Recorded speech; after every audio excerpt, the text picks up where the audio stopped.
Hey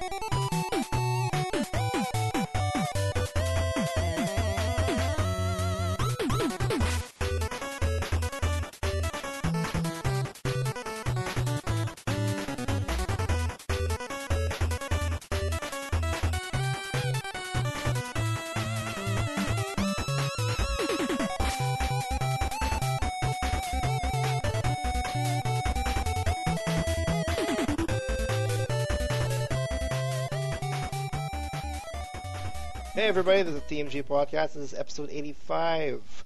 It's June 7 as of this recording, and it's a Sunday. And this is Carlos, and with me as well. Hello. And Miggy. Hola. It's a podcast about everything video games, and we're at June, and it's so freaking hot. But we're 2 weeks away from E3. Yeah, that's the upside. Aside from this heat, and it's already starting. Speaking of like the E3 buzz or the E3 hype, it's already starting. Ubisoft's throwing videos of like their montages of what they did in E3. Bethesda, I think, is the first one starting it up because they threw a lot of like threw a lot of announcements out there already. Yeah, and then like I remember you, Will, you were saying like, why are they announcing it really early? And yeah, that's one thing I was wondering. Is like because we've actually got quite a few games announced to be showcased at E3. Yeah. And I was wondering, like, why announce it early? Why not just do the reveal and then showcase at the same time? And the point you brought up was time consideration. Probably is something they have to consider. No, and at the same time, they kind of have to, like when I was talking to you about it, they kind of have to build up the hype because just for you guys to know, this is Bethesda's first ever press conference, so they gotta show their chops. They gotta show what's gonna be shown on the press conference. So they're showing it right off the bat, and then the rest, like showing gameplay and whatnot, I guess will be reserved for the actual briefing. So we'll talk about what was announced because Bethesda is pretty much the first one who started it off, and I think a lot more will follow through as the days go by because we're really close to E3 at this point already. E3 is at June 6th. Will officially start on June 16 to 18. That's when the doors open for everybody who is participating in this year's E3. But the press conference, I think, will start on the 14th or the 15th. The first few days. Right before E3's doors open, that's when the press conference starts. We have a lot to cover in a week or two, actually. But we'll talk about what's announced right away, but for now, Will, how's Witcher 3? Well, I'm still playing it. I'm enjoying it tremendously. I'm still not very far in the game, but that's because like I'm not rushing through the main missions. Like I'm taking time to go out and explore every little nook and cranny that I can, and my Geralt is like a kleptomaniac. I swear to God, every house I go into, I take everything I can that isn't bolted down. I think that's a common mentality for anybody who plays open world games. If you find a table with a bread, you'll get it. I don't give a fuck who's there. I'll pick it up. Everything, because like money, I don't know, money seems very hard for me to come by, so Yeah. I just sell as much as I can, and it comes to a point sometimes where the vendor runs out of money. So then I have to go run to another merchant. But yeah, so far having a lot of fun with it. I just had my first sex scene in the On game. a unicorn? No, first of many. I'll tell you that right now. Geralt's first of many. Geralt's it's a man's man. He's a man's man. There's actual brothels where you can actually go. What's funny about it is if you go to the main cities and you go to the brothels, you can actually like pick who you want to be with. Yeah. And if you when you start, let's get down to business and all that. When you do the deed, you actually get experience. You get experience points. Wow. I'm not kidding. So if you wanna actually farm, you can work for it. Well, I haven't actually I've encountered a few things that I'm too low level to do yet. Like there was one point when I ran into a basilisk, and I just that was like level 20 something. And I was like, "Oh, run away! I can't kill that thing yet." The one where they're a skull, they're the skull icon instead of a level. Yeah, exactly. There's a Although lot of that. There's a lot of it's that. it's getting annoying sometimes, like killing dogs over and over again. I mean, dogs and wolves seem to be the most common thing I run across for whatever They're, reason. they're always in packs. There's always a pack of dogs that just want to attack you. I mean, when you're going off course, like, oh, there's a pack of dogs. Yeah, yeah.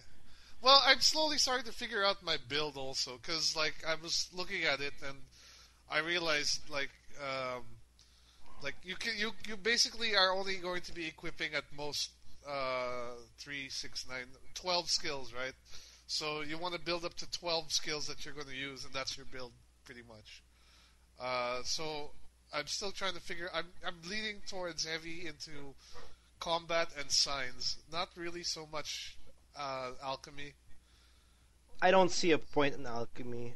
I am also not putting any point in alchemy at all. I'm thinking about there might be a little bit to maybe invest in one skill only or so, just to get the potion duration up a little bit, because some potions don't last a whole lot, you know, and I find I use them quite often in some of the tougher fights. No, that's true. But right now I'm all science. When it comes to builds, I'm just all science. I'm trying to make Geralt to be like more of a magic user. And, it's Yeah, pretty fun. I'm investing I put signs into I put points into the what sign is that, the shield one, and then also the one that pushback, because I find the pushback really handy for crowd control. Like you do the pushback and then a bunch of people fall over and you can kill them instantly with a down strike. So I find that very useful so far. The yellow ones. Sorry, go again. No, what difficulty are you playing in? The normal one. Although I heard I should put it higher because the normal's quite easy down. Yeah, for those who are planning to play Witcher 3, I suggest you guys play it on a higher difficulty, like at least the second to the last, the level before the maximum one, or at least if you want to go ahead, go straight up maximum, because it's much more. You'll get more out of the combat. That's what I'm trying to say. Because I think on normal mode, you can simply meditate and then bam, your health is back to normal. Yeah, right now if you meditate for 1 hour, everything is back to normal basically. A level higher, a difficulty higher than that, it doesn't happen. You have to like use a potion or eat food. Dog food actually. That's where it comes to play. Those damn level 1 dogs. You have to kill like 8 of them. And if you murder all of them, you have like 8 dog food, or dog meat. Sorry, and then that's your source of food.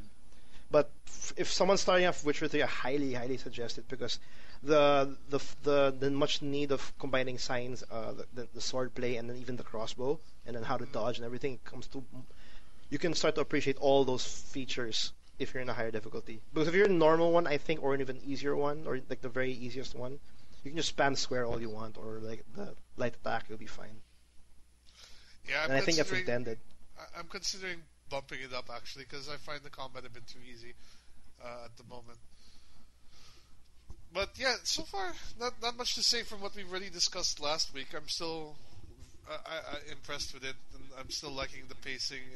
The side quests still feel important, even though like some of them are totally unrelated to the quests at hand. It still feels more like you're doing something rather than unlike in like other games where it doesn't feel like whatever you did really had an effect on things. It has the best side quests I've seen in a long time. Like each and every one has a specific you can tell that the developers actually spent time on that side quest. They didn't just bother here, just kill 10 wolves and then you'll get some money, or kill this damn necker and then that's it. No, there's always a fucking story about it, and then you'll feel intrigued and everything. This game is literally Supernatural, but in high fantasy setting. That's the best way I can describe it. That's a good way to put it, actually. Because like it feels like every single contract feels like an episode of Supernatural for me. Like you have to investigate, you have to talk. When it comes to the Witcher contract specifically, like you have to talk to the one who gave you the job, talk to the victims, look at the crime scene, track the one that's doing all the damage, and then deal with them. That's the same formula, but if you think about it, it's the same formula as any other TV show or Supernatural episode, and I love it. I fucking love it. I want to point out though that I think I'm 50 hours in already, or say maybe 60 hours in. I think I spent the game my whole weekend playing Witcher 3, and the pacing is still pretty spot on, and the writing and the questing, everything still feels in place. It doesn't feel like nothing is dragging the game behind. Like it's still a perfect. They still have perfect writing. The combat's not repetitive yet because they're still mixing up the different monsters. There's a lot of monsters apparently. Like I think I counted maybe around 30 plus already. Yeah, actually, like surprising large bestiary because the older Witcher games did not have such a large number of monsters. Like Witcher 3 is like times 5 of Witcher 2 at this point. Like it's so big, and there's so much lore to the point that I want to get. I'm so invested in the lore, like about Witchers, about the sorcerers, about even the conflict, about the war, to the point that I kind of want to check out the books already. Like it's so. I'm not so sure to what, but it's so deep if you really invest in it. But I think the conflict is actually created specifically for the game. Like the books don't deal with No, the books actually is based off before the first game. I know that. Before he lost his memory, basically. Yeah, you get to actually see in the books. I know that you get to I think like how Yen and Geralt. Like I'm not sure about first meet, but you know there are adventures before that and all that, or how he meets Ciri and how he trains Ciri and all that. All the things that happen in the book are before the first game, the events of the first game. I think like the events of the first game happens I think on book 7 because there's a lot of books apparently in Witcher. So I know that, but I'm so intrigued to a point where I kind of want to look all the way back already because it's a very interesting world for sure. I'm surprised there's actually no one picking it up except a game developer. I'm not even. I'm surprised that there's no television picking this up or even a movie because it's really very deep. I think there was a Witcher TV show at one point. Are you serious? It might have been like yeah, here it is. It was called The Hexer. The Hexer? The Hexer, 2002 fantasy television series, only 13 episodes. So there's that to check out. But apparently it was a Polish TV show, so that's probably why you didn't get a chance. Oh yeah. Well, CD Projekt Red, they're Polish, so you know. Yep, there you go. Yeah, but it's a Polish lore, yeah. You've been playing something else though this week. Yes, I've been playing something else. Well, I took a break and played just an hour of it because that's all I needed. Pretty much all I'm not kidding. I wasn't trying to slow it down. For June, PlayStation Plus members get Metal Gear Solid Ground Zeroes for free. So that's actually pretty cool because I was never planning to buy it. Like, you know, not even full price or even discount price. I was not really that interested. But this is free. I'll check it out. And yeah, I shit you not, I finished it in an hour, and I wasn't trying to speed it up or anything. I just did it in my own pace. I died a couple of times, like maybe 4 or 5 times, because I'm really horrible in stealth games.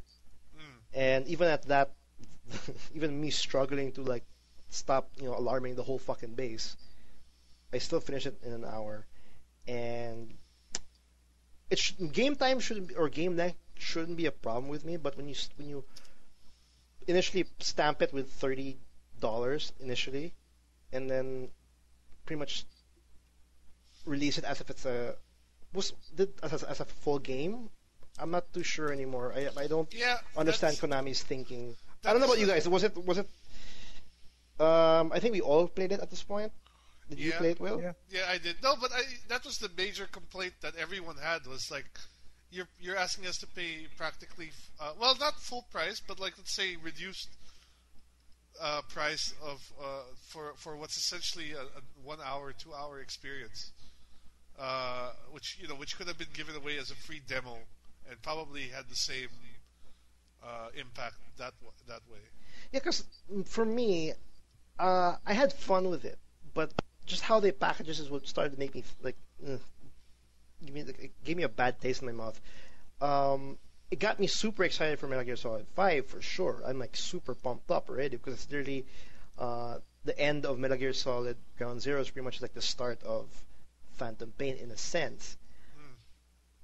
but it's definitely still a demo, no matter what. It's a demo, or maybe a proof of concept, because it pretty much gives you an idea on how Metal Gear Solid 5 will play out, and the whole open world aspect of it. And it's interesting, but I don't know. I think I wouldn't suggest anybody buying this if anybody's excited. At least I think the best thing you could do is just watch the ending of Ground Zeroes and you're set. Because you're not really missing out if ever you haven't played Ground Zeroes. You're not really missing out at all. They have a couple of stages or some kind of a couple of missions for Ground Zeroes, like after you finish the initial one. But it's essentially you running the same area again, but with different objectives. Like in the original content, it's pretty much you trying to find Chico and Paz, and then like, pretty much extracting them out of the base. That was the objective. In the other missions, instead of that, it's like you kill these two specific soldiers, or you disable some anti-turret weapons, or what's the other one? Besides, it's just changing a different objective, but just the same gameplay, same stage, same field, same enemy paths also. They don't really change it up. And then maybe change the weather every now and then. Like instead of rain, it's now sunny, or whatever. But yeah, it's I don't understand. I don't understand how how they could justify the price for what you got. Yeah, I know, and I still remember like when it came out, like DWS released it like 2-3 days earlier. Oh yeah, so a lot of people thought a lot of people thought it was an actual game, and then people were like, "Oh, we're done now." Like it's the communication was, if you weren't like watching or like updated on what's going on, you'll get disappointed because you were assuming like, "Oh, this is the new Metal Gear Solid game. I'm super excited," and then all of a sudden, after an hour, it's done. Yeah, and then what are we gonna do? So I don't know. Maybe Konami was able to do a fast one on some people, but for those looking to play Ground Zeroes, I highly suggest you again check out the video at least. It's like priced at I think $750 or $995 on database right now. It's really cheap, but even then, I think it's better off if you really want to play it. Actually, if you really want to play it, don't buy the disc. Just subscribe for PS Plus for at least 1 month. And I think, well, then again, how much is 1 month? $15 maybe or something? I think it's like $17 for 3 months. What's $17? Like 7. 3 months. I think it's 10 for 1 month. Well, there you can subscribe to get the game for free instead of buying it in retail. But that's my thoughts, though. It's not worth it at all. I got excited for Metal Gear Solid 5, which is coming out in September 1, I think. And the ending of Ground Zeroes was kind of a shocker. And at the same time, I also got confused because it's been a while since I played that part of Metal Gear Solid. It's not because the last Metal Gear Solid I played, I think, was 4, and that's the future. And the setting. Ground Zeroes takes place after Peace Walker. On the and PSP. That's like the story of Big Boss. You're not playing actually Snake. You're in the prequel in a sense in that setting. So I got confused. I totally forgot who Paz was. I totally forgot who Chico was. So I had to like Google all that crap because the game Ground Zeroes doesn't even bother to explain what's going on. It actually does. In the form of those collectible cassette tapes for your Sony Walkman. Well, yeah, there. If you really want to look for it, then I guess it's there. But if you're initially on the start and then you go through the main content of Ground Zeroes, there's a lot of holes, and then you really go like, "What the fuck happened?" No, that's true. Like I don't think Metal Gear has ever been a game where you can just jump in without kind of having some idea of the background of it. It never was a series that worked that way. You kind of had to know what happened before to make sense of the plot. And this is Metal Gear Solid, and it's wild. Even then, you won't know what's going on. Yes. Yeah, well, because Mr. President. Because there's now how many games and with how many characters that all look or sound like in how many consoles on like Snake, and then this is just Kingdom Hearts. It's Konami. It's modern Kingdom Hearts. It's modern Kingdom Hearts. It's Kingdom Hearts without Disney. Actually, come to think of it, I might have to play Metal Gear Solid 4 just to understand that point of the story, like with Solid Snake's actual storyline. I forgot already. I have to play it again, I think, or I have to play Peace Walker at least. Well, at least in MGS4, it's more about just watching the game than actually playing the game. Yeah, which we don't. That was the big joke coming in, that Phantom Pain would be similar. You know, it'll be a long. Oh no, I think Phantom Pain will be the exact opposite. Yeah, I hope. It's good. I hope. I hope they heard the complaints about 4. Because Nice. I remember there was like a 30-minute cutscene several times in that game. Yeah, like the first 2 hours, you don't get to do anything. I know. I remember that, and I remember specifically. I actually got my cousin's PS3, just to play Metal Gear Solid 4. And I'm like, and then when I was playing like that part where it was like super long in cutscenes, I was trying to justify like, wow, was it worth it to carry that huge ass brick of a machine to watch a cutscene? Oh yeah, because the original PS3 was huge. It was huge, and then I went It's a mini fridge. I went almost. to Fort to pick up the PS3, and I got the game. And I went all the way there and I set it up, and it was really heavy. It really felt heavy. I set it up, and I was like there in the cutscene for like an hour or two. And then to a point where my brother started to watch because there was nothing else. I was just like, here, watch it. No, but Miggy or you guys, what do you guys suggest though? For those who are not playing, who haven't played, like me myself, should we play Peace Walker again just to get ready for Metal Gear Solid 5? What you need to do is you gotta wiki it out. Find a copy of the Metal Gear Solid collection on PS3. Oh yeah, the HD collection, because Peace Walker is on there. Yep. I guess that's the best way to prepare people for Metal Gear Solid 5, because I got like what the fuck already with Ground Zeroes, and that's just like an hour of it. What more with Metal Gear Solid 5 that takes place 9 years after Ground Zeroes, I think. Something like that. Something like that. He goes, there's a time skip after Ground Zeroes up to yeah, Phantom Pain. because of something that happened, and it's just I guess that's the best way for those who want to prepare for Metal Gear Solid 5, because the collection, that's actually a good idea. But there, Ground Zeroes, just YouTube it. It was not. I don't know. Like, I think if especially like if you're into Metal Gear, like hard, which I know a lot of people are. If like this game came out last year, right? Mm-hmm. So when it came out last year, it was decently priced. I think it was a worthwhile purchase. But like now, especially since the 5th game is coming soon, unless they don't bundle Ground Zeroes in that, which I hope they would because of how short it is, even just the main story, even. Yeah. But maybe I'm guessing that them putting it on PS Plus is their way of like saying, here you go. No, but I mean ready. like that would be a logical solution, right? Like they would somehow put Ground Zeroes in it as like a side content thing, or to replace VR missions or something, right? Mm-hmm. But if they don't do that, and you can find Ground Zeroes at a good price, I'd say it's worth a purchase, because there's actually a lot of game in that. There's not a lot of story, but like MGS4, there's too much game in that. You just have to like actually dig deep into that. Like you have so many moves that you can do. So many weapons are surprisingly put in that tiny base. All the extra missions are actually pretty fun, and the badges, the XOF badges.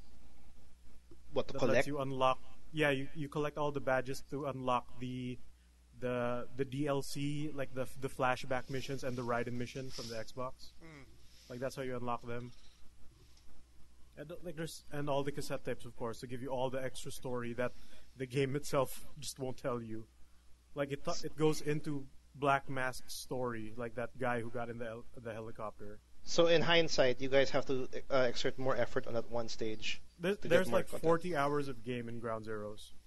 It's just not in your face. You really have to get into it. I don't think it's 40 hours, but okay. Dude, it really, if you want to get everything, that's about 40 hours. Well, maybe if you want to be a completionist, yeah. For sure. But like, it's most of Metal Gear naman is like this talaga na there's so much in it that you don't have to look for. That only the people who are maybe even crazy would actually find, but to the lay person, like the people who walk into the store and say, "Oh, Metal Gear 5 is out," then who don't follow game news like we do. Yeah, no, they would. Then they would be really disappointed. But that's the problem with Ground Zeroes, because they don't even bother to explain that. Like, it's just. But then that's also an actual Kojima, purchase. man. Like, he doesn't really cater to the audience. I'm assuming it's Konami. The masses, to be honest. I mean. I'm assuming it's Konami because of how they packaged with, it. Like the history of how Kojima works, it's probably more Kojima than Konami. But there, like Konami would say, "Kojima, you need more money. Fuck that." And Kojima's like, "Let's release a disc to help fund the game." the digital, I think, was $20. I think. Yeah, $20, and I think in the States it was like $40 for the disc, which is kind of so absurd. Yeah. That's pretty high, actually. No, but Ground Zero is already out in June, so no, not in June. It's out, it's for free. Sorry. If you have PS Plus, just claim it. It's still pretty good, and if not, just find a friend who has one and have him explain. It's a small download apparently. It's only like 3.9 gigs at least. It's very small. Yeah, that's just the stage. It's just the one map. And yeah, like the Fox it's engine just is super optimal, I guess. I don't know. Yeah, it was like an overnight download, and it was done. And I was actually surprised for it to be a 4 gig download, especially it's still a pretty game. It's still definitely a pretty game. But it was just funny. It's the full engine, diba? Yeah, it's the full engine. And I don't. Okay, one last before we move on. I do not like Kiefer Sutherland at all. Yeah, it's not the same. It's not campy David Hayter. But it fits like a gritty, more realistic setting with him in it. Like he does more convincing, like grunting and voice acting than Metal Gear. Well, I can hear him try. I can hear him to try to like make him sound like he's like the old Snake, instead of trying to make it his own. He brings the Call of Duty, like the Call of Duty level of realism. But I just don't like it. I mean, it bothered me all throughout that 1 hour. For those who don't know, the original actor or the voice actor for Snake, he didn't reprise his role. So if you guys are playing the game again, in the Ground Zero specifically or 5, he will sound different, and it's Kiefer Sutherland. I'm not a fan of it so far. So. Well, that's how it is, though. Like, I mean, you've got people replacing voice actors all the time. Like, I don't like, what's his name? The guy who replaced Sam Fisher. Oh, that happened. Yeah, no, yeah. I do that not actually happened. What is the guy's name? He had a really husky voice. I don't know his name, Michael Ironside. Is that the guy from Michael Ironside? Starship Troopers. Yes. I think that was him. Yeah. Yeah, the general. Yeah, he's the general who got eaten up. Was that him? Was that was him? Was that Starship Troopers? Well, anyway, at least David Hayter is going to be in that Castlevania, not Castlevania game. Which one? David Hayter was a Kickstarter goal for Bloodstained, Ritual of the Night. He was a Kickstarter game. goal. Did he say yes to that if ever it happens? Oh, I'm sure he's game, man. It's the biggest fuck you to Konami. Yeah, I'm sure. Anyway, Absolutely. moving on though. What about you, Mig? I'm so sorry. In terms of video games, I don't have much, but I did get to play. I finally got to play the Arkham Horror board game. Oh, that's a good board game. It just takes yeah, forever to play. I can see why, but like that game it's kind of deep, you know. It like takes way more than I expected. I love that game, but it takes so long to finish. Yeah. That's what like so you can only get like one game in a night if you can get to that point, you know. And when you start adding the expansion packs in, it gets even. Oh, I can imagine, man. Like the initial map itself is already kind of big, but when my friends told me about the expansions, I was like, no, that's enough. I don't need to know. I can imagine. But that is a very good board game, and it actually makes me surprised that IP hasn't gotten more video game treatment in a way. Yeah, like I'd say I was asking like, does it have a virtual like counterpart, because there's a lot of like systems involved. But like the number of checks you have to do every time, and that kind of gets a bit overwhelming, and also adds to the how long it takes to get anything done. Yeah, so you really need the guy who introduced the game to me. He's a lawyer, so for him, memorizing all these complicated rules is like nothing for him. Because it's day to day. Right, it's sort of what he does. Board games nowadays are actually very complicated. I guess I was sort of lucky in that sense that he could we could play relatively quickly and finish a game in an evening, but. Yeah, I can imagine it taking a while to look up references and stuff when you don't remember this rule or that rule. Can take quite a bit.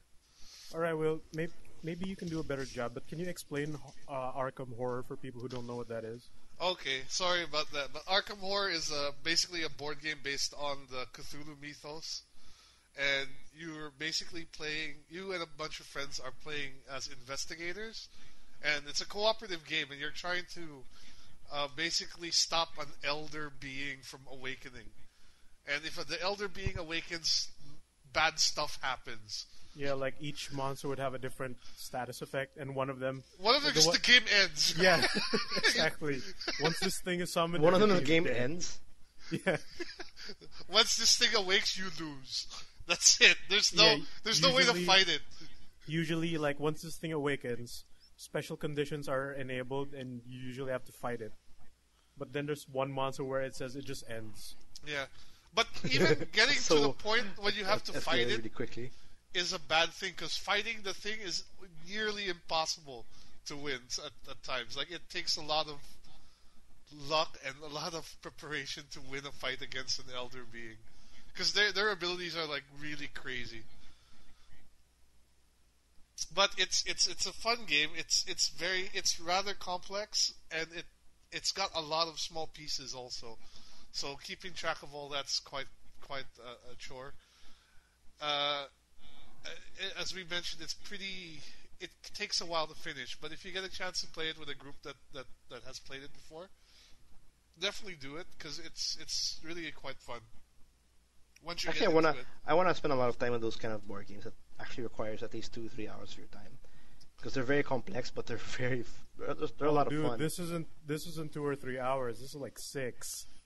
Were you able to win? Were you able to? Yeah, we did, but we kind of shortened the game because we were playing like really late at night, up to 6 a.m.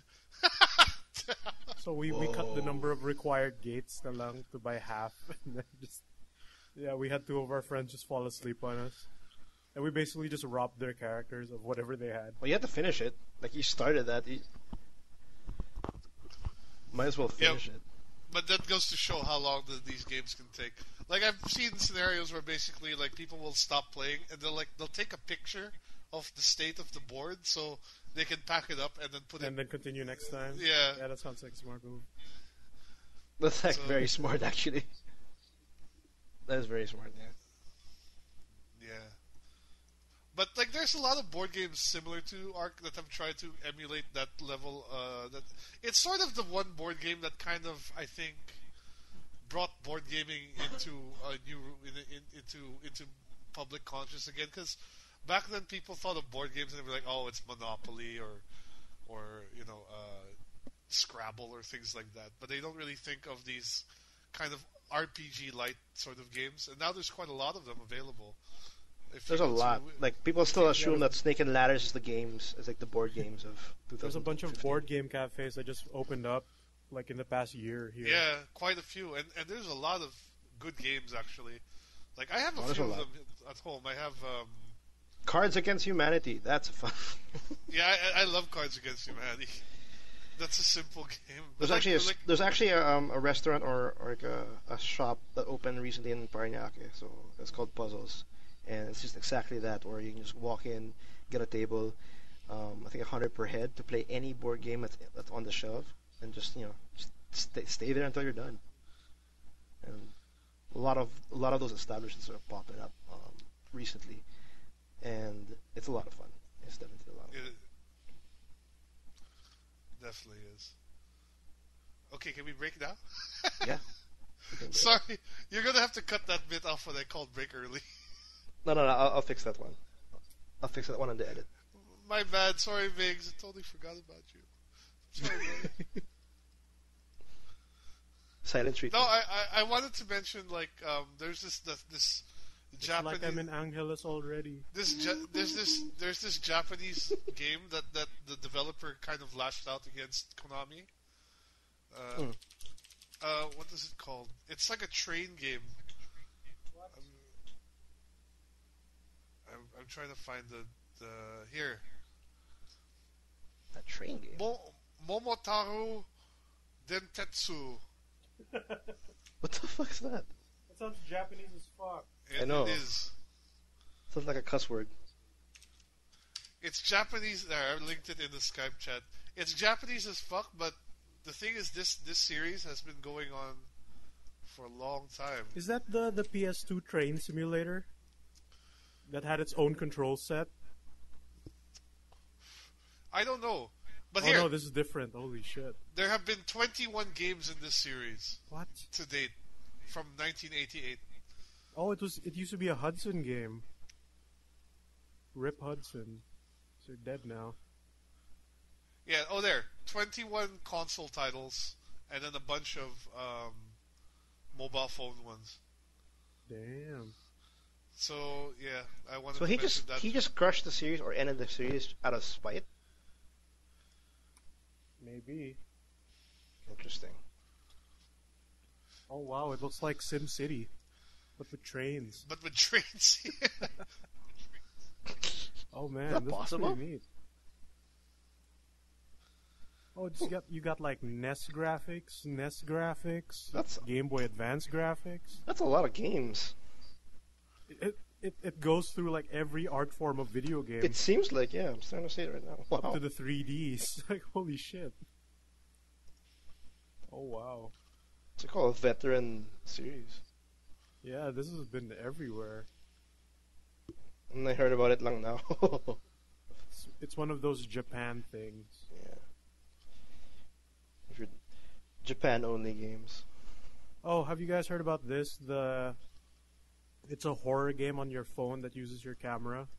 yeah, I saw that. That looks like it's going to create nightmares for people. Yeah, but it's probably gonna be like, you know, What do you mean? gimmicky and lose its luster really fast. You're probably right. I haven't heard about this. What's this? Night Terrors. I'll link it then. Mention Is it. it It sounds cool. Is it available? Like, can you download it already? I don't think it's done yet. I Nope, see it's it. on Indiegogo.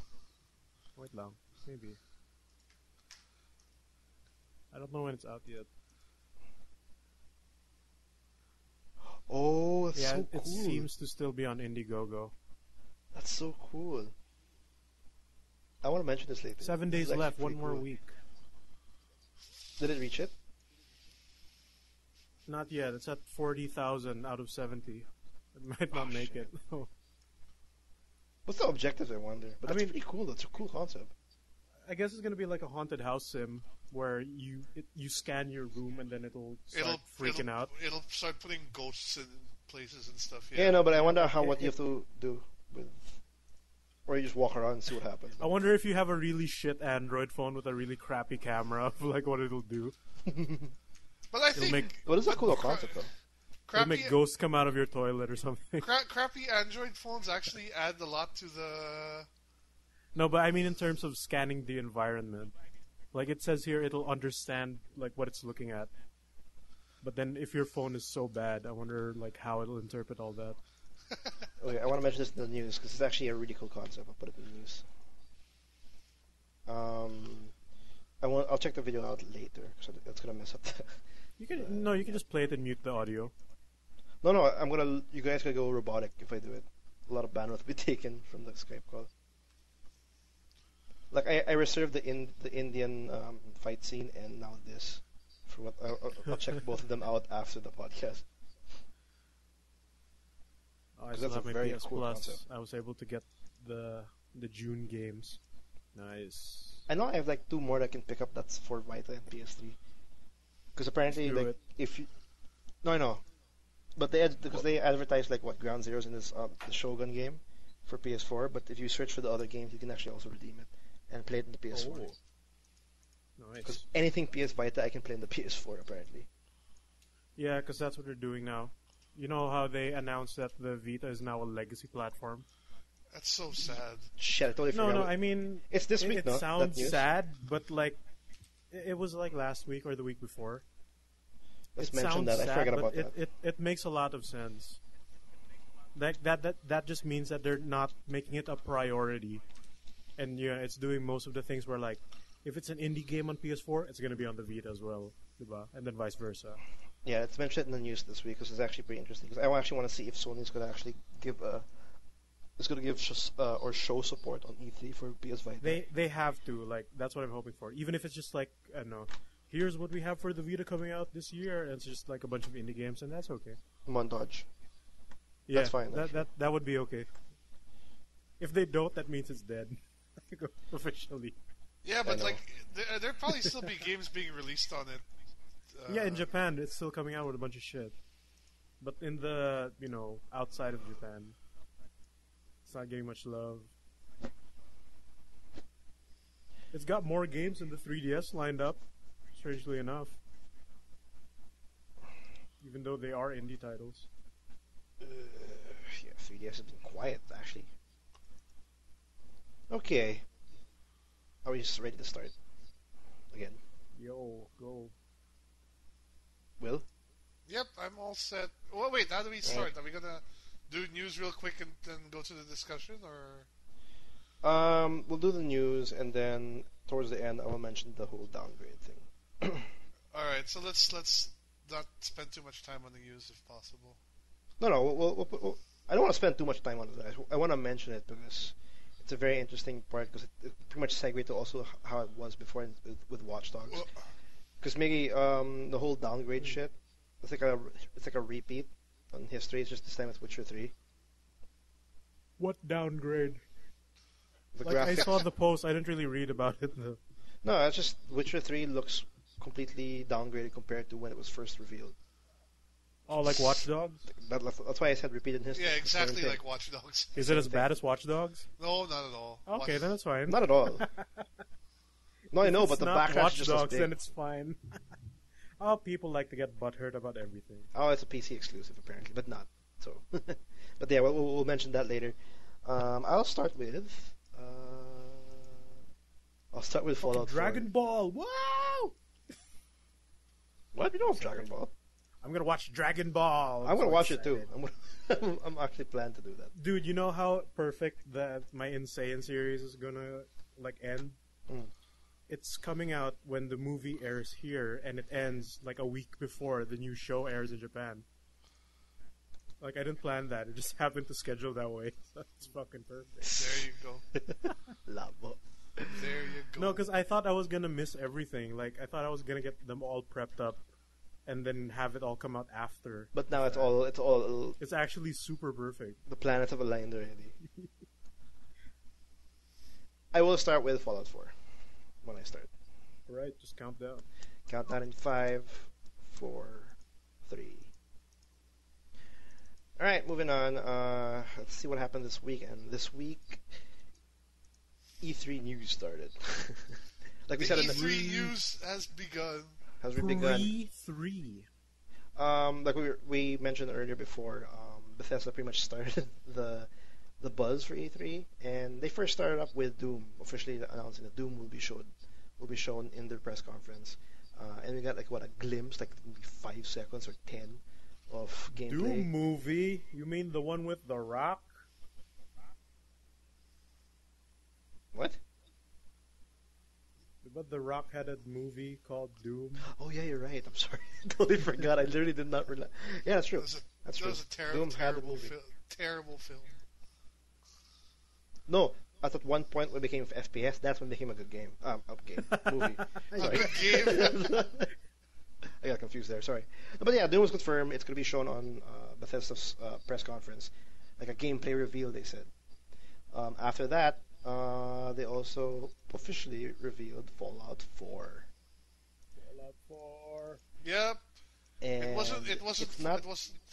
It wasn't Fallout 3 remastered, as my guess was. Yeah, Will was actually, because like everybody was assuming, everybody knew like an announcement was coming. Fallout announcement was coming from Bethesda because there was a countdown for a specific website, and people were speculating if it's really Fallout 4 or something else. Will's guess was it being like a Fallout 3 remastered. Just for Apparently, fun. it wasn't the case. Yeah, it wasn't the case. It was actually Fallout 4, and not only do we get an announcement, we actually get a full-on in-game trailer of the game, and that's a lot. That's actually a lot for a big announcement. What do you guys think about Fallout 4? As a doesn't- trailer. So. Well, I'm Call of Duty dog is in it. Did you see that? Riley. Riley is in the game, so it's Riley nice. survived the apocalypse. So it's good to see that Riley has employment opportunities still after Call of Duty. Well, That's after Ghost, the nukes fell, and he so happened to be near Vault 111. So yeah. Bam. No, Fallout on a serious note, it doesn't look particularly next gen to me, honestly, from the graphics that they showed. But it's another Fallout, so we have no inkling what the story is going to be like or anything yet. So. well, it's in Boston for sure. Like they confirmed it's really in Boston, and I think that was the rumor. So Yeah, that was the prevailing rumor, but it looks okay. But like as far as will it be like? How do we know if the story is any good or not? We don't know. no, we can't tell that. We can't tell that. But well, for me, when I saw the trailer, I was actually I think I'm with Will with this one. It doesn't look pretty much quote unquote next gen. Like it does look like a cleaner version of Fallout 3. That's what it looked like. It looked like a more. It looked like a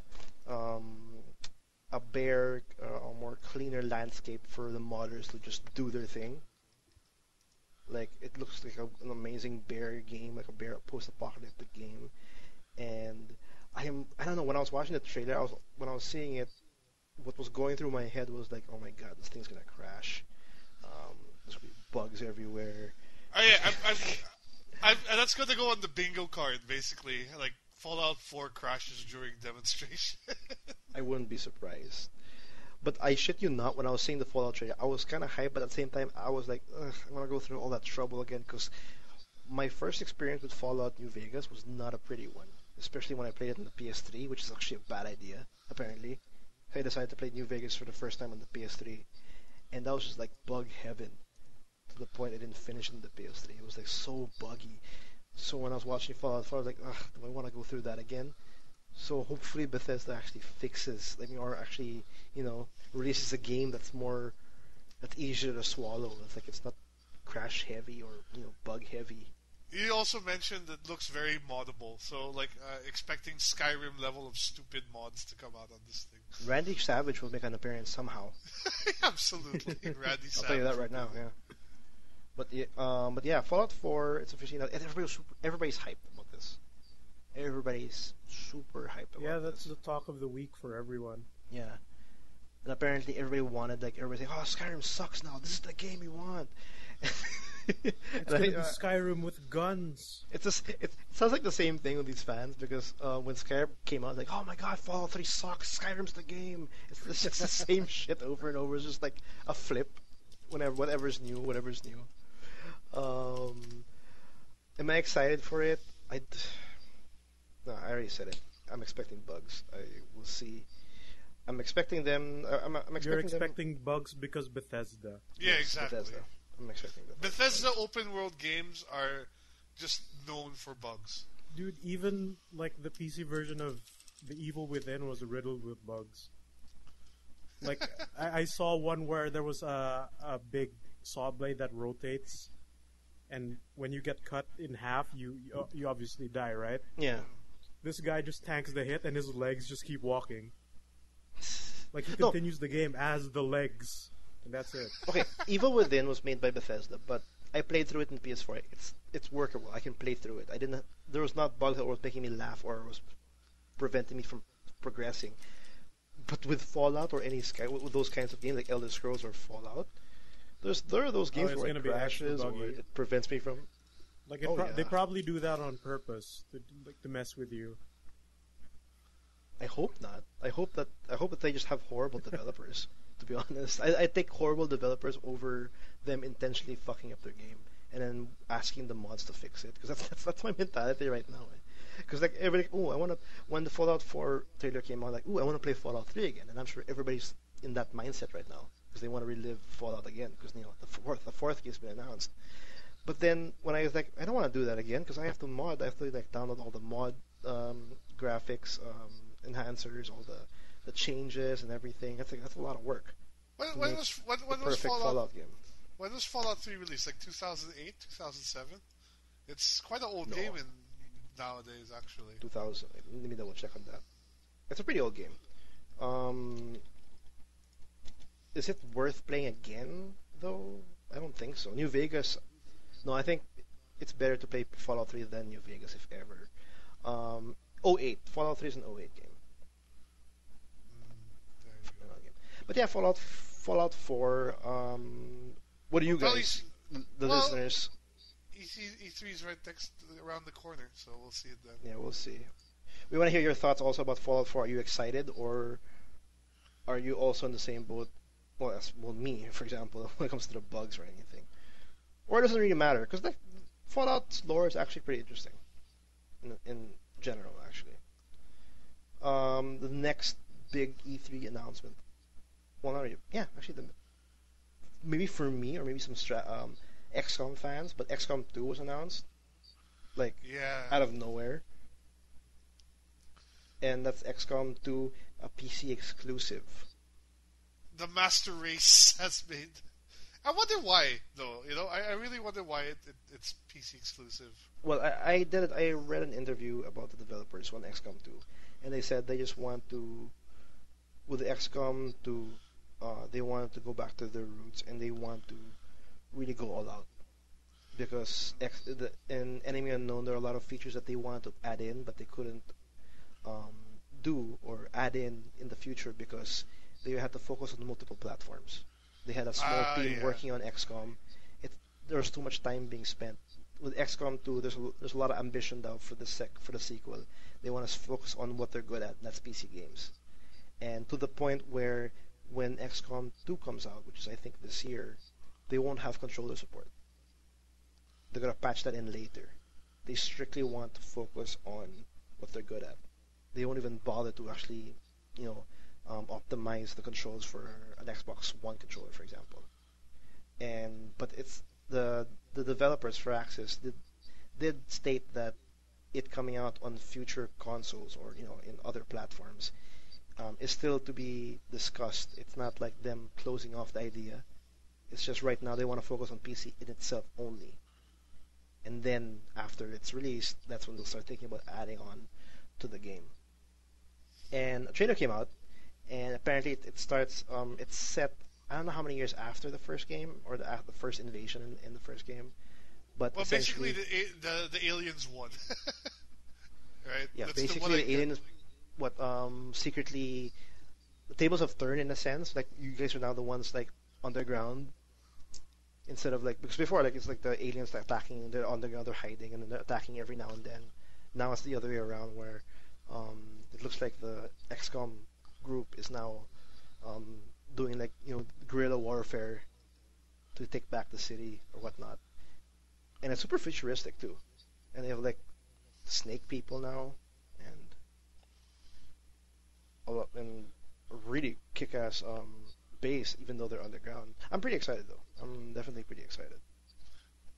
The big feature I think they mentioned was again, how do I say this? Procedurally generated maps. Well, hasn't it always been procedurally generated or randomly generated? No, well, it's just maps. It's not really procedurally generated. Like it's always the same map. It's always the same lamppost on the middle part of the map. It's always the same thing. I think when they say procedurally generated, I think it's like the different elements that are inside that specific map. Like, for example, like there's now 2 cars in the parking lot instead of 10 or something like that. So I think that's what they say when it's procedurally generated. But yeah, XCOM 2 for 2K games. I think we're gonna see this. I think after the press conference when they start showing off the games in other big media. Because I don't think they're in any big press conference. but I'm pretty excited. The other big, well, actually those are the two big. The one that's actually been rumored to show up at E3, and I don't know if it's gonna be in the press conference or not. But are we ready for a Dark Souls 3? What? Yeah, why not? If anything, it's probably going to come out in 2017. No, I'm Yeah. just going to announce it. Like, I don't think. I agree. I don't think the release date will be anytime soon. So announcing it now is not gonna do much harm except get people hyped for it. What if it became a Dark Souls 3 out on 2016? Around cool. I making like the Souls games. making Souls game a yearly thing now. As long as it's still good. If they're really gonna make it like a yearly thing, yeah, then it calls into question: can they maintain the quality? Yeah, because it's still a rumor though. I'll tell you guys right now. It's still a rumor, but there's a lot of leaked Yeah, it's screenshots. still rumored, and it's rumored like to be headed by Miyazaki still. So I don't know if it's still Miyazaki behind it. Then I have no doubts. But it's definitely gonna be a yearly thing because Bloodborne came out this year, and if they're trying to aim for a next year release, then yeah, From Software is a really busy company because they released. Not to mention the Bloodborne DLC that they've already sort of said is coming. Yeah, and they're still supporting. Well, I think I'm assuming they're done with Dark Souls 2 because they just released the PS4 version. Yeah, I think they're done with Dark Souls 2 because they did also patch out the durability bugs in the next gen versions of that. Yeah, so they're probably done with that. But Dark Souls 3, yeah, I guess I'm okay with it. But if it does come out next year, it's like them. There's a new Souls game every year in a sense. Bloodborne, No, I think I'll include it. I think what Souls. happened is Dark Souls 2 wasn't developed by Miyazaki's core team, right? Like you have this talk about the B team making this Dark Souls 2 game because Miyazaki was busy with Bloodborne. Yeah. So I think Dark Souls 3 is like what he wanted Dark Souls 2 to be, I Okay. guess, and that's why he just started it and like wants to tell the world like Bloodborne isn't the new Dark Souls. Dark Souls is still gonna be a thing, I guess. I wonder why it's called Dark Souls. What happened to Demon Souls? But anyway, Who owns Demon Souls? Isn't it still from software as well? I know it's From Software, but I think Demon In Souls. Japan, it's Sony, but in the States, I think it was Axis who owns it. Oh, really? I have to Yeah, see. because I think Axis was Well, the one who brought it to the States. Then Namco owns Dark Souls.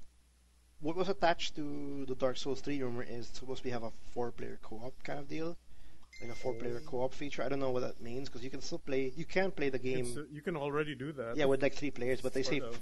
adding an extra player to the co-op. I don't know, but Or maybe if it's a full-on thing where you're like you don't have to summon them, true, and they just hang around. true. Which That's was gonna be different. that's gonna be different. And knowing me, I'll just like ignore that part of the game because Souls I'll game. probably just do the same and play it alone. Souls is about like exploring the fucking horrible world that is, Souls, Dark Souls, and just, beat it alone. It's like it's so It's rewarding. a bigger payoff if you beat the boss Such a alone bigger payoff, than yeah. with friends. Absolutely.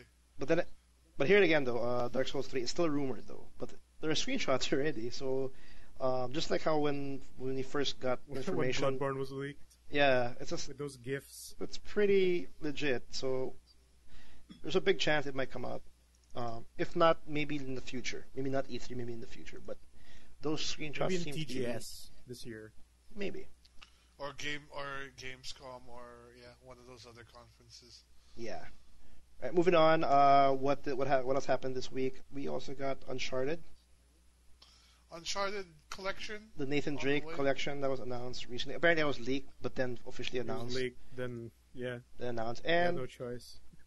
it's pretty much a collection for the PS4 with Uncharted 1, 2, and 3. They should have put at least the PS Vita version on PS4 as well. That's a lot of extra work. Then that's a lot of extra work, I think. Yeah, but they did it for the God of Wars on PS3, so why not? Well, God of War is bigger than Uncharted. No, I can't say that. I think Uncharted is bigger. I don't know, but I think they have. I think it's still a good deal. 1, 2, and 3. Because I think there's still a lot of people, especially the ones who first like started started playing the PlayStation games with the PS4. They haven't touched any Uncharted game. Like I think they're completely missing out. So this collection makes sense, and it's coming out.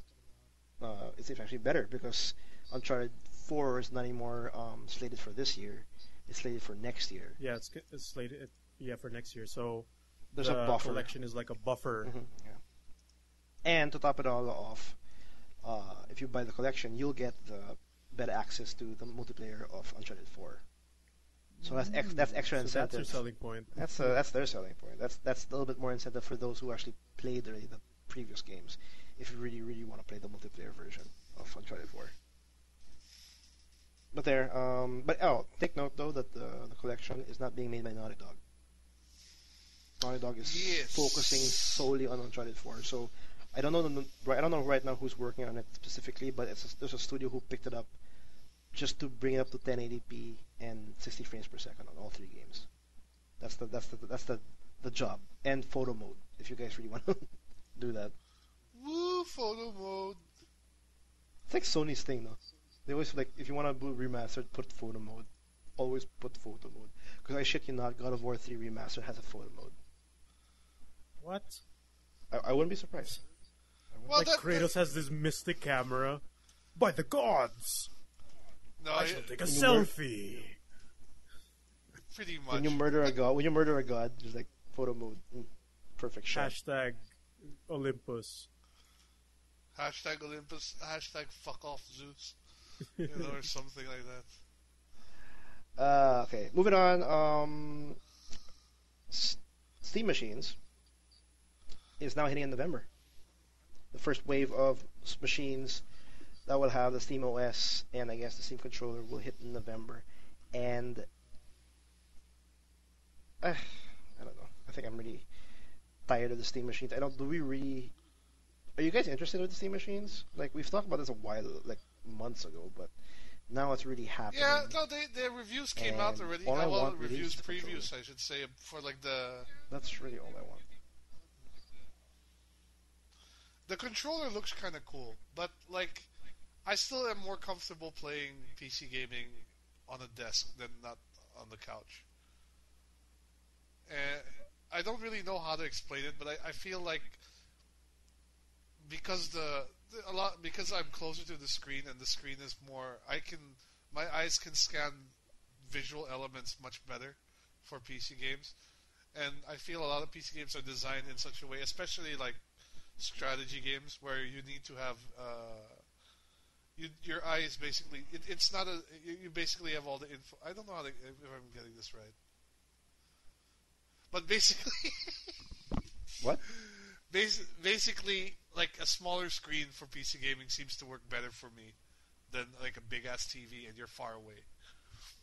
No, because their idea with the Steam machine is like they're combining your couch with their with their PC, your keyboard and mouse desktop, and that's their idea. Supposedly, I can see that working though for like multi-platform games. That's fine, but strictly PC games, like say Civilization, for example, I don't feel those games are as playable on a big screen as they are on a proper computer monitor. No, why not? It seems like it's okay. Like if the controller does really well to emulate like using a keyboard and mouse, for example, games like Civ 5, because that's really why I want to get the controller. Because I definitely would like to like hang back, prevent the whole PC mouse posture when playing Civ 5, and then relax, and then invade Russia, stuff like that. And invade Russia. I'm very aggressive with Civ 5 or Civ in general. I'm very, very aggressive. But I think the Steam machines are like Valve's way of trying to get into the console market. And say like, oh, you can finally have a way to play PC games on your TV without having to drag your whole PC out. But then I also guess it depends on what setup like a person prefers. Yeah, which is why like they're giving a lot of options when it comes to the Steam machines. Like say, there's a lot of indie like multiplayer games on Steam now, but like Towerfall, the one hit kill Arrow bow and arrow game. What was it? And, having that set up on a PC is kind of, I guess, complicated. So if you put that in a console-esque setup, that would be a lot easier. Yeah. Have you guys tried? Have you guys tried playing PC gaming though on the couch? Yeah, like I try to do that with my setup at least. Like enough leg room. No, when Valve was talking about the Steam But it machine, depends on the game. when they said combining your couch with your PC, I literally tried to do that. Like put my couch near my PC and then sit down and then bring my keyboard and mouse and play it like that. Well, it's actually a growing trend because we actually seeing a lot of peripheral makers also making these sort of keyboard lapboard things where you can put your keyboard and mouse on your lap. By Razer, and it lights up in a rainbow. Yeah, the rainbow colored Razer one's terrible. I know a lot of people buy their keyboards just because they want a purple key light or whatever. I, for one, when it comes to PC now, I mostly am now a controller kind of guy. Even when I play PC games, I whip out my 360 controller. Yeah, like aside from maybe stuff like Counter-Strike, I usually prefer a controller as well. Even actually, some it depends on the FPS because Counter-Strike, yes, keyboard and mouse. But when I play Titanfall, for example, I still bring out my 360. Or like the Call of Duties or Battlefields, it seemed like controller is a better option for those. Yeah. So I'm just more interested in the Steam controller than anything. Like I have to disagree with that. I prefer a keyboard and mouse to any FPS, but that's just me. So I guess it's a changing market where people are just more. No. I'm just saying it's. No, just kidding. Yeah, just kidding. It's no options. It's options. Like you can do one or the other. I think that's what they're trying to do. Like cover all the bases. There's like three. The Valve Gaben will be everywhere. Gabe in the will future. be the Gabin future. These Steam machines will have different price ranges, so I can't really give you a specific price point. But there's really high-end Steam machines, really low-end. This is not only Valve making the consoles, or rather the Steam machines, like different manufacturers, different developers. It's hardware like companies. Android phones. Yeah. Where you have really good Android phones and really shit Android Yeah, phones. there are prices Steam machine prices up to $500, or Steam machines priced up to $1,500. So, or way more than that. the Alienware version of the Steam machine is way up there, and it's upgradable now. So it's like a PC if you think about it. Yeah, it's like a no-brainer PC, I guess. Yeah. So, but the first wave is coming out in November, especially November 10. I don't know how it's gonna come out here in the Philippines though. How it's gonna be. I'm assuming it's gonna come out a week or two after the official release date, or maybe not. We don't know, but we'll see. We'll see. But for me, I just want the controller. I will pre-order that shit. I really want the controller. I really want to cross my fingers and say it works for any game, especially shit, man. If the Steam controller can work with XCOM 2, I'll be such a happy camper. You heard it here first, folks. Look forward to Carlos' review on the Steam controller. Playing XCOM 2. Playing XCOM 2, which would be a perfect test for it. Yeah. Given what you've said, actually, that they want to go back to basics and they don't want to deal with... Right. Controller support for consoles. Yeah, they have no release date on XCOM 2, but they're definitely going to release it on the end of the year, they said. So if it comes out in November, right at the same time the controller comes out, I'm fucking set. Maybe that's the plan. That might be the say plan. that you don't want to release it on consoles, but pair it up with the Steam controller. I'm excited. Anyway, moving on. Speaking of PC, speaking of Steam, you guys remember Don't Starve? Yes, I have. I have Don't Starve. You don't Starve. So we both now have Don't Starve together. The expansion, the online expansion, for free. The multiplayer. Yeah. So those who actually bought Don't Starve, I think before June 2 or June 3, you get the expansion, the upcoming expansion, Don't Starve Together, for free. It's still currently in early access, but the developers said that will stay in early access for many more months because they're still planning to add in and improve the expansion. So, but it's Do you think pretty it's much playable.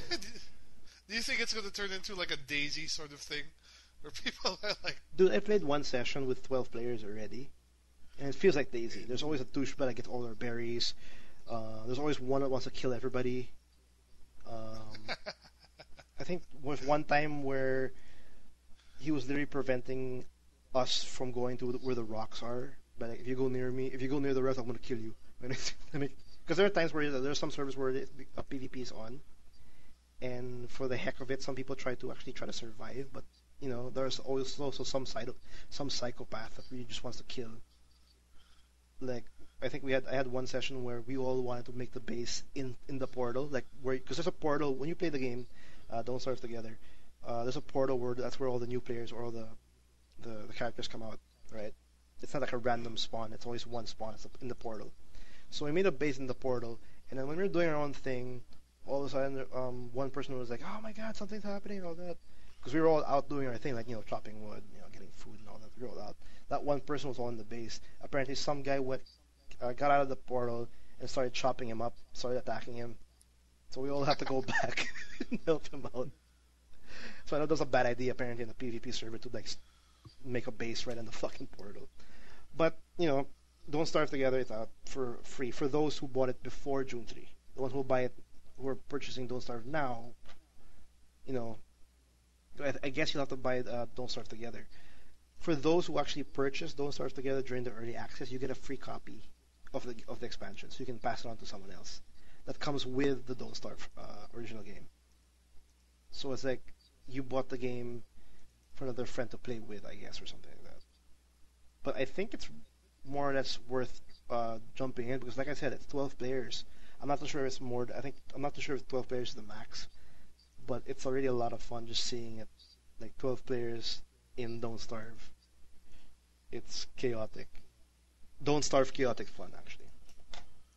it sounds like chaotic fun. Speaking of chaotic fun, short mention, Planetside 2 is coming to PS4 on June 23. That's actually more chaotic fun. And it's free for PS Plus owners and non-PS Plus owners. So you don't need PlayStation Plus to play it online. Because PlayStation Plus, you need online that service to play multiplayer online. But with Planetside 2, since it's pretty much an online FPS, it's giving it for free for everybody. And that I'm pretty excited for. Did you ever play the first? Did you ever play it on PC or the first? I played I played it on PC, but for a short while. I forgot what distracted me. Because I was having fun, I was getting invested, but then I get distracted. I forgot about it for some reason. But it's one of those games where you super need to invest in it, like heavily on. It's like it's like an EVE Online kind of game where you have to really get in there and really learn it. Because that's absolutely true. It's you can sort of play right away and join in the big battles, but going to do all the stuff you want to do, like driving the tanks and getting the big guns, won't happen until you're really invested in. Yes, and you have to be really good at it too. And it gets more exciting when you actually start to communicate with the other players and actually like plan out a fucking attack, like with 50 or 60 players. Like I remember joining at one fight and hearing the whole conversation going currently happening, and I felt like such a grunt because I couldn't put my voice in because there's so many people talking. But when the plan was executed, oh my god, like it just felt like I was in actual war. I don't think I felt any other kind of game like that with Planetside 2. Like Battlefield 4 feels nothing compared to what Planetside 2 can bring. No, Planetside is great because like there's actual zone control. Like if you lose if you don't defend something properly, like the other team will get it and all the bonuses of that. So there's really an incentive to do well. And that's like 3 factions going against one another. And it's really chaotic. But yeah, I'm pretty excited to check it out on how it plays out on the PS4 version because that's like what 2,000 people in one map or 500 people. That's a lot of players. And I want to see if the PS4 can really can maintain that chaotic mess or chaotic battle So it's coming out on June 23. Look out for that. Moving on. Oh shit! More Steam news. We have Steam refunds. Okay, so Steam refunds. It's essentially you getting refunds. It's what it is. It's what it is. You get if you bought a game to either 40 days. If you bought a game and then played it at least less than 2 hours, and it hasn't been 14 days since you bought it, you can actually opt for a refund, full refund. And it's a full refund. Yeah, you state your case, whatever reason, as long as it hasn't been 14 days, or you haven't played it. If you played it in less than 2 hours, you can get a full refund back in any game. I think this is the potential to be abused. It already is, apparently. And in what Like, way? a lot of indie games are actually hurting because of the refunds. Like, I saw an article just a few minutes ago. I forgot where. Well, that's sort of the point. You want to prevent like people from buying a game because like it looks okay and then it turns out it's And then shit. it's like really shit. It's for Yeah, it's, a lot of it's early for early access access. stuff. It's for early access, really. And why not? I mean, it makes sense. Like if you feel like this game is developed, like for example, in early access, it's not coming up, it's not being developed the way you want, or it wasn't. It's not what you expected. Of course, you want your refund back, especially like if it's like $30 of early access money. You know, why not? And I don't know. I think it's okay. I think it's a decent. I think it's a feature long overdue, to be honest. And it being abused right now is just because it just came out a couple of weeks ago. Yeah, So because people are just So- throwing out. I had a friend who I told him that the Steam refunds were happening, like the feature's already out. He refunded Divinity Original Sin. Why? That's a good game. He has no time to play it, I see. and he bought that 2 months ago. And Oh wow, you were still able to. that's why refund that. that's why I'm mentioning it, because it's very interesting. Because he says like, dude, I'm gonna try to refund Divinity because I have no time to play this. So he refunded it, and he played it less than 2 hours. That's his case on why it's eligible for a refund. So far, as long as you've played less than 2 hours, that already makes it. I don't know, Yeah, eligible apparently. for a refund. But With The, With- 14 days doesn't seem to matter yet. no, at the well, moment. With- it's based on like different cases. Like it's a case to case basis. But if you haven't played in less, if it hasn't been 14 days, or I guess it's less than 2 hours, you can opt for that to be reviewed and to see if like Valve will say, okay, we'll give you a refund. I guess for my friend's case, that less than 2 hours was enough for them to like, okay, here's the money. I really am interested, though, as you said, how this will play into early access, because the point of early access is you're kind of helping the game development along in a way, right? Like, Yeah. ideally, but what we end up seeing is a lot of these developers just end up releasing something on early access and then they keep it there for. And they keep the money. and Daisy. even stuff like on Steam Greenlight and whatnot. I feel like the system's being abused quite a lot already as it is. Like I've seen examples of like games being released on Steam Greenlight, but it essentially is just like free Unity assets put together and then re-released under a different name. Actually, it can be abused, but I think those flaws about being abused by other users far outweighs the other problems we'll get out of developers, like with early access or with games that it being disappointing and them coming out really broken when it comes out. Like there are some games where we suggest like you play it after a couple of patches. You know what I mean? Like it just comes out rushed or whatnot. And if it comes out at that point, Steam refunds come into play, and it kind of saves you for like being completely disappointed by the overhype or the hype of a specific game. Like for example, Watch Dogs, or maybe Witcher 3, for example. It's not what you expected. Granted, graphics is the only thing you care about, and it's not what you come to par. There you go, Steam refunds. Because like they're not getting any, they're not losing any cost. They're just losing, they pay $60 for files. They're not losing, they're not spending money for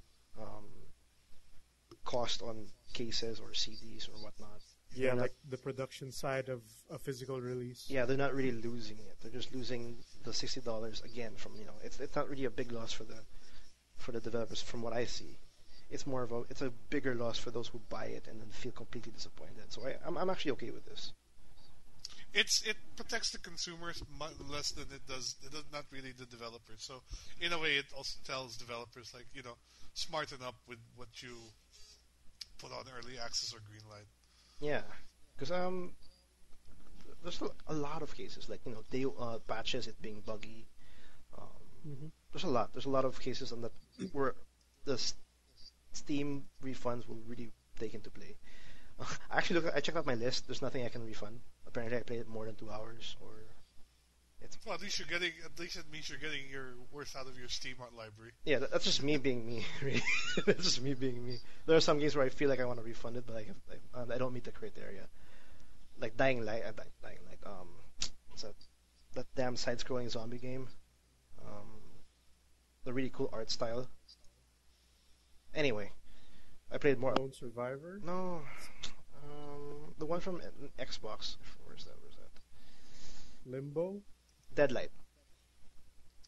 Deadlight. I remember that. I'm not game. that. I wasn't too happy about it. Oh wait, then again, it's. No, it's more than 2 hours. Damn it. Okay. Anyway. You can still try. Yeah, but Yeah, I don't think this is a bad move. I just think they need to police it better, and I think that's what they are trying to do with this. Like, what Valve tends to do is they just take in as much experience as they can before they fix things. Yeah. Just let it happen and then fix it in post because I guess that's very effective for them. Of course, the indie developers will be super getting hit by this, but it's to be expected. Yeah, but it'll even out. It'll ease out because when the feature came out, I'm sure everybody just threw it out there. Oh my God, Gabe! Speaking of the Gabe, speaking of Lord Gabe himself, Almighty Gabe. There's a big rumor of the Steam Summer Sale happening on June 11th, or anytime soon, before or after E3. So, if you're listening to this and it already happened, good luck to you. If it hasn't happened yet, good luck to you. Well, and the GOG sale is ongoing right now, so good luck to you. Because I'm not looking at GOG right now because I do not want to buy it right now. Brace yourselves. Steam sale is coming. I know. Steam sale is coming. Winter's here. Winter was coming. Yeah, in that one episode. That one episode, yeah. That one episode. Anyway. I'm not gonna go into it anymore. No, I will not. Moving on. Another game that was announced. Speaking of Steam Access, actually, Lego Worlds is now in early access. And Lego Worlds, what that is? That's pretty much Minecraft with Lego. It's the next Lego MMO. Yep. Or something. Oh, is that considered MMO? I think so. Or just more of a Minecraft. Maybe not. Maybe just Lego Online. Or like a Minecraft Lego Minecraft Online. Yeah, cause they're saying Lego. Oh, yeah. Me and Will came across a funny article of why the previous Lego MMO was shut down. Yeah, one of the reasons. But basically, one of the biggest ongoing costs of that Lego game was what do you call it? What? Screening for penises. Because apparently people like making Lego dicks and putting them everywhere. And you're not kidding, right? No, we're not kidding. No, there were screenshots. There were screenshots. It makes me wonder why there aren't enough dicks in Minecraft. Or maybe there are and they just don't care. Maybe there are, but it doesn't look that way. So it's being hidden. Or maybe they just let it rock so much that people just got sick of it. Oh, speaking of penises. That's a good sentence. I know. Speaking of penises. Remember the game State of Decay? Mm-hmm. Apparently, the developer who was working on the grass or the detail in the game, there's a certain code that he input there, and if you mod the State of Decay, the grass will start to shape up like penises or something like that. Like the environment or some of the rocks, they start showing they start to form like penises. If you mod it in some way, he put the code That in sounds there. amazing. Like he purposely put that there, and he already left the company, but he just literally put that piece of code. And if someone can find it and then activate it, bam, you'll see penises instead of the K. Or maybe I'm getting it wrong, but that would sound pretty cool if ever. Every game should have that. Every game should have a dick developer adding code. Yeah, a hidden dick code. Or and you just turn it on. just for the heck of it. For Lego Worlds, for the for the children, for the children. Let them, Anyway, They need to know what to be afraid of. or something. I don't know. That might be too bad. Lego Worlds. There's nothing much to say about it because it's just pretty much Minecraft, and this will sell a lot of money. It's a really amazing. Yeah, combo with Lego Dimensions. That's a lot of Lego I know. in 1 year. I know. It's in Steam Early Access right Well, now. You guys want to check it out. So I really want to see like how robust the building aspect of it is, because it looks like really robust, but who knows? well, if you can make a penis, it's very robust. Then Can you make a dick? I guess that's the test, right? that's the big test. If you can do that, then it's pretty robust. That's the standard. That's the standard. No, but I guess it would be more robust because imagine like if Minecraft only has like a per block building. Imagine having like access to a whole array of different shapes at any given time. But I want to know also, if I build a helicopter, can I actually go in it and fly with it? Oh, I hope so. Man. I wouldn't be amazing. surprised. I wouldn't be surprised at all. I would probably you make a submarine, you can go underwater. You can make. Yeah, they would probably give you an engine piece or something that you can stack on. So hopefully, whoever's developing this Lego World, they do it right. It's an early access. They say Gotta hire that dick police. Keep it safe. or not. or not. But yeah, there's Steam Early Access. Do check it out. Moving on. Speaking of announcements, a new Tales game was announced recently. Tales of I can't say this. Berseria. Berseria. Wait, why are they announcing another Tales game? Isn't there one that's still upcoming? Zesteria or something? Tales of Zeristria, that's for Zustoria or Zumparia. something for PS. Tales of blah blah blah. But more Tales is always good. I like Tales. I do like the Tales series. Their names, though. Oh my god. Yeah, they're running out of imaginary names to make up. Elvish. It's getting worse and worse every year. Tales of Berseria. I can't say it properly. It'll be out for PS3 and PS3. There's still games coming out for the PS3, RPG-wise.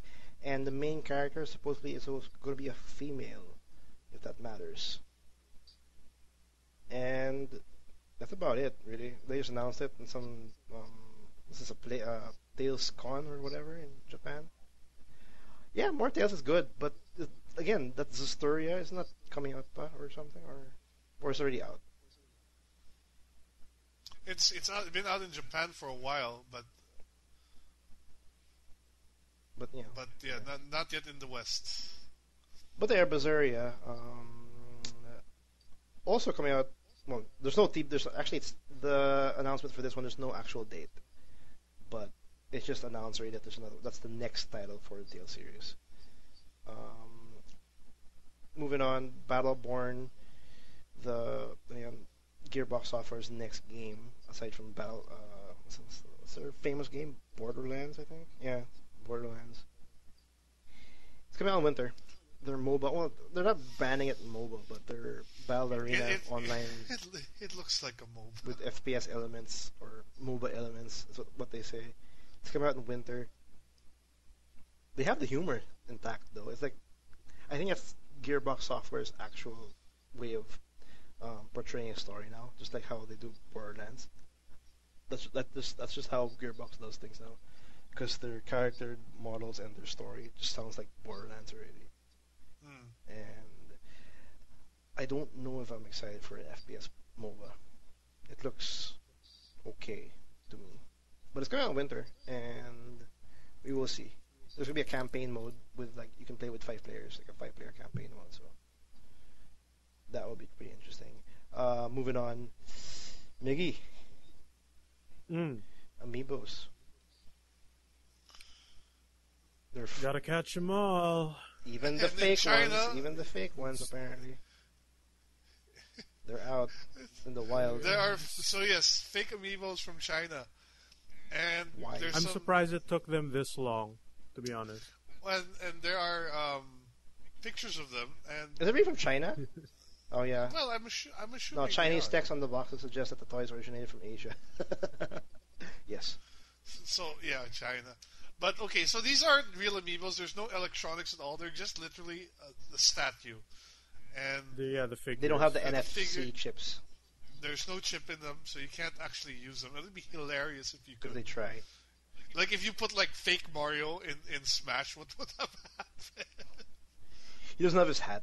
No, that's not how technology works, Will. You won't have a discolored Mario in your video game. It would be but that's why I'm saying it would be fucking funny if that. Yeah, that would be the perfect scenario, though.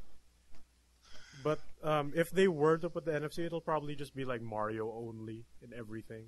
Hmm. You know. Yeah, but anyway, they look like crap. Like they really look. It's all very obvious these are fake. Actually, like it's not that crap. I mean, like, Yeah, if you thought if you thought the original Smash Brother ones were bad, these are worse. Yeah, the proportions are off in a couple of them. Like Mario's face seems like slightly too elongated.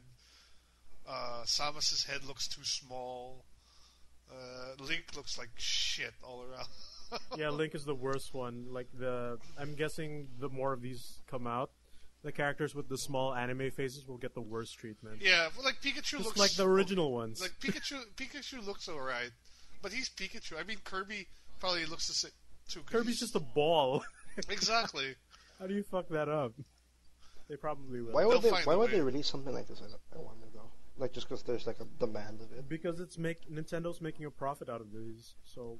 Because these fake ones were the text boxes have Chinese and all them, and the first batch was actually spotted in Brazil, so like they're already circulating these things around, and I don't know, it's pretty interesting though that the fakes are coming out already.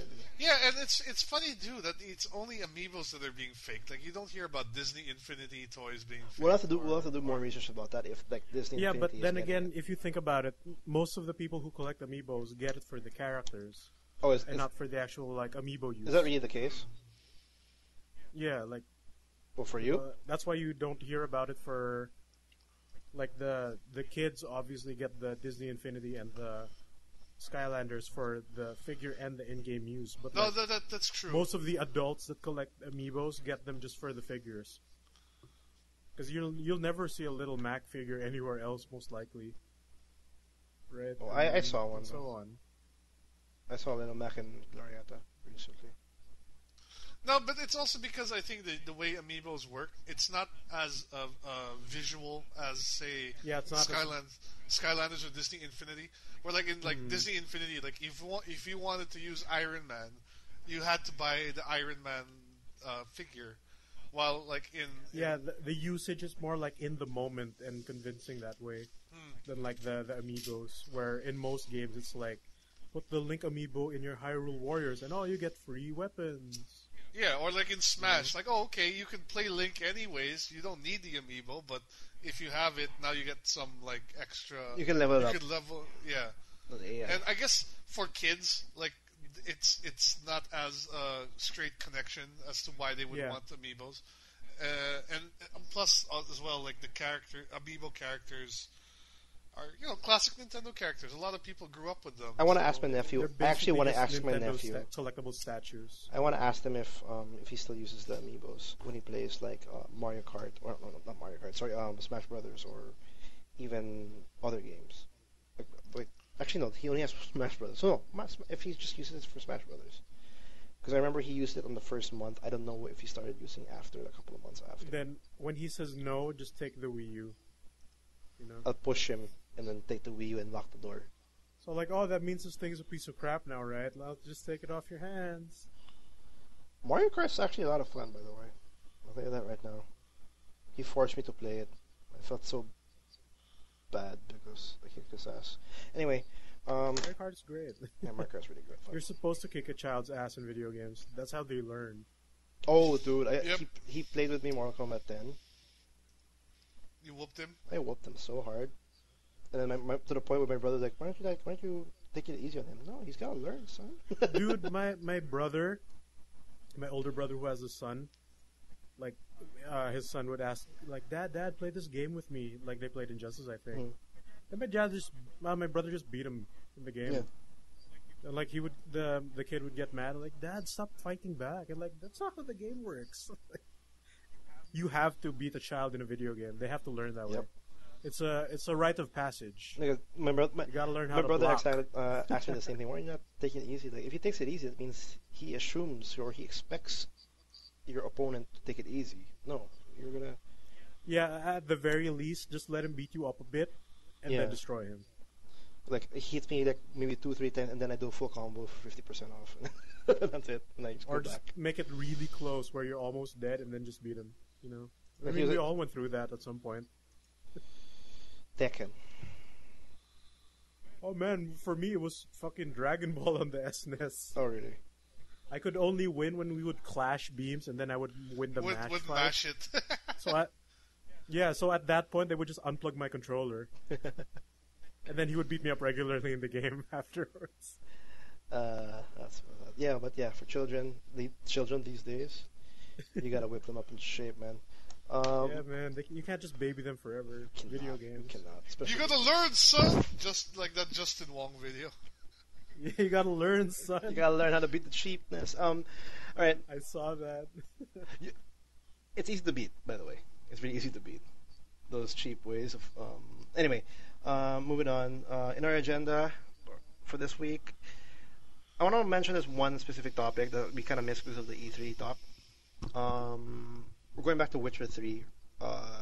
When it came out, or maybe a week after it came out, everybody started noticing that the Witcher 3, the retail version, had a huge downgrade, graphical downgrade, and a lot of people are calling POW and all that, especially the PC community.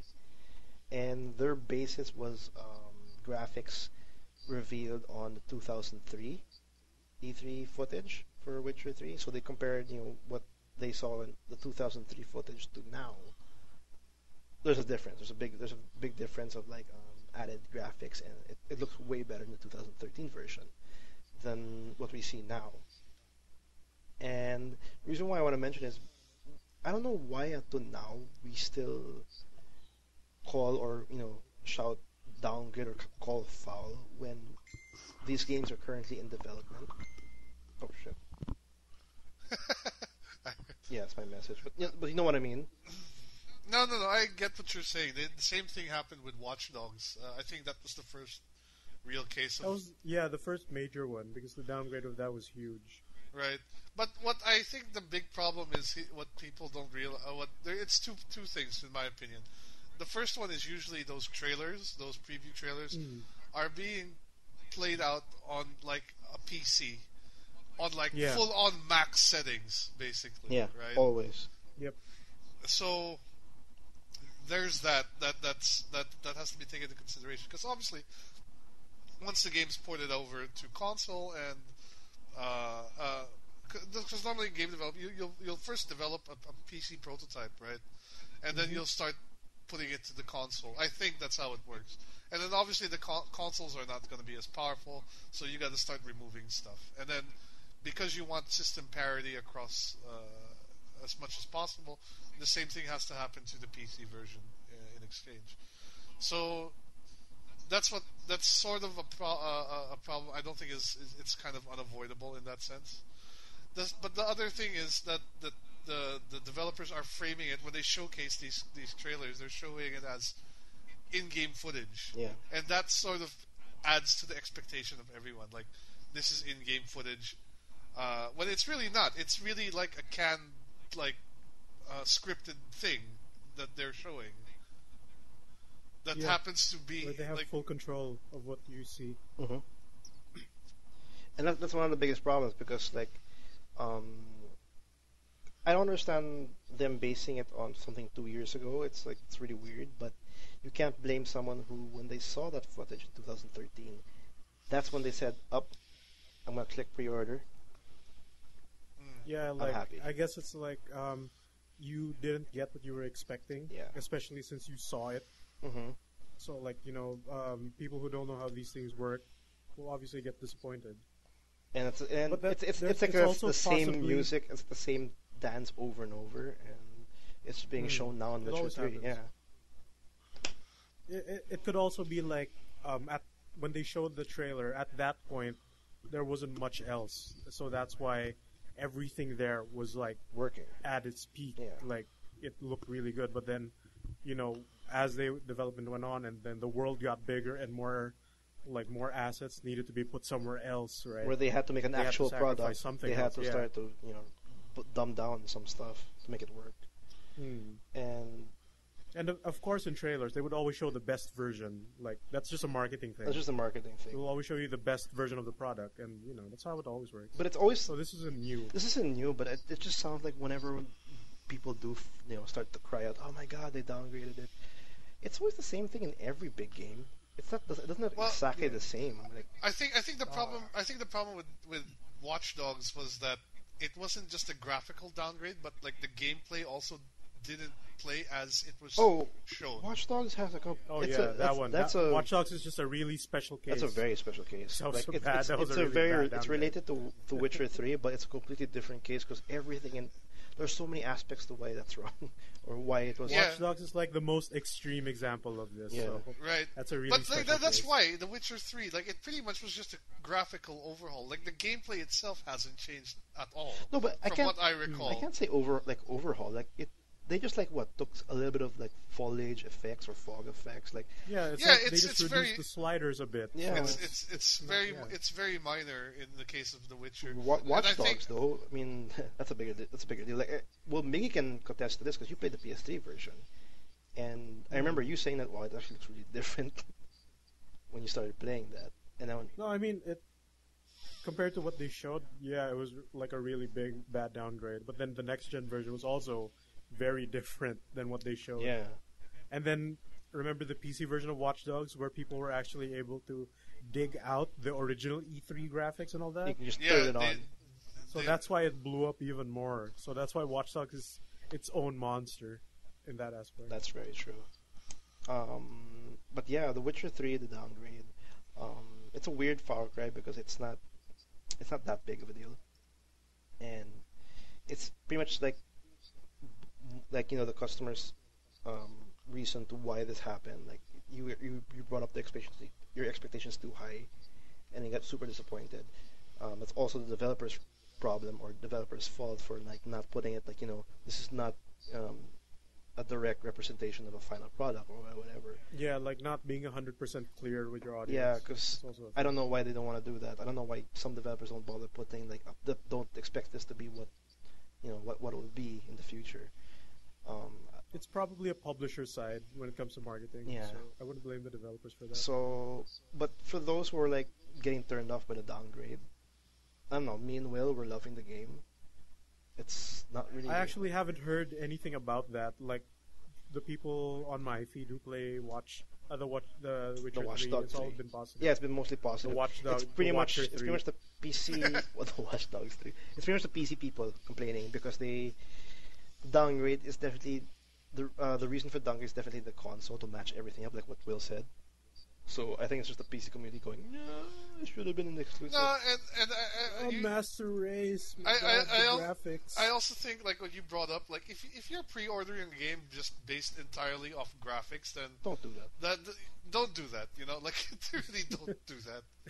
The fuck. Yeah, they Don't should do listen that. to this podcast and learn. No, but that's why I guess Watch Dogs was a special case, because when you saw that trailer, the gameplay looked really interesting and unique with all the hacking and whatnot, and then what we ended up getting was Assassin's Creed, basically. Yeah, in the he's a model. it's a very special case because it was downgraded in gameplay, in story, in graphics, Pretty much everything. and yeah. then like you said, it just turned out to be another Ubisoft open world game with a baton and a guy with a cap And the phone. and a phone. And really weird bike physics. Was it really that weird? You keep mentioning the bike physics. Have you done wheelies in Watch Dogs? Yeah. It looks silly as fuck. Oh really? Okay. You look like a Muppet when you're doing a Looks wheelie like in a Watch Dogs. Muppet. It's funny. But we want to hear your thoughts on it, and I don't know. Witcher 3's downgrade is not a big deal, but I think it's something that'll occur every now and then until the developers really master how to really communicate their game to their fan base, especially. Because I think CD Projekt Red's like they're very open to during the development of Witcher 3, and still they got this kind of I can't really say backlash, but concern. And we'll see more of it, but more of the story. Just stop fucking pre-ordering shit a month or a year before release. Like Yep, you guys, when it comes to pre-orders, what's the late? I mean, when you pre-order something, what's your latest or your the longest pre-order you've done? The longest pre-order I've done For a video game? Yeah, for a game like I pre-ordered it a month ago. I mean, like it's coming out in November, but I'll pre-order it now, for example. That's my longest. Yeah, but like pre-orders here aren't all that long. Like for us. No, I know, but we can still like consider a month is. I'm assuming like maybe you guys have pre-ordered online because you that can still be considered. Oh, okay. But but you have a point there. That makes our pre-orders were like what, a month long. Dude, sometimes we get pre-orders like the day before the game comes out. That has happened, actually. That has happened. But you will. You're a collector kind of guy. Yeah, I don't think how long have I pre-ordered stuff from? Like, Maybe what's the longest? Like a month or two. I can't really remember the longest I've waited for a pre-order. Maybe a month or two, I guess. I guess we're about the same. Yeah, I think my longest one was for Dragon Age 2. Because I think the pre-order was up like a month before, and I just picked it up right off the bat, and got all the dumb goodies for no reason. But there, I think that's it. I think we're done. Let us know what your thoughts about our downgrading, if this is an ongoing trend.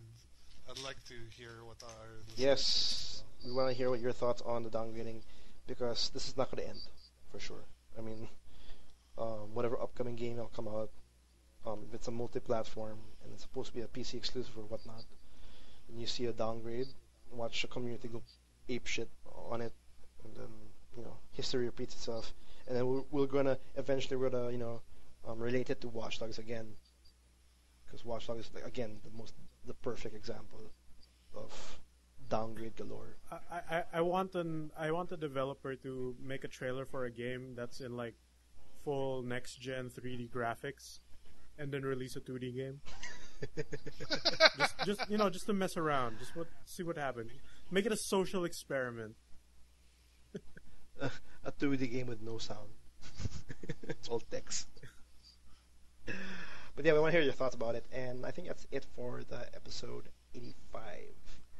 I need to find some water because apparently I'm running out of juice.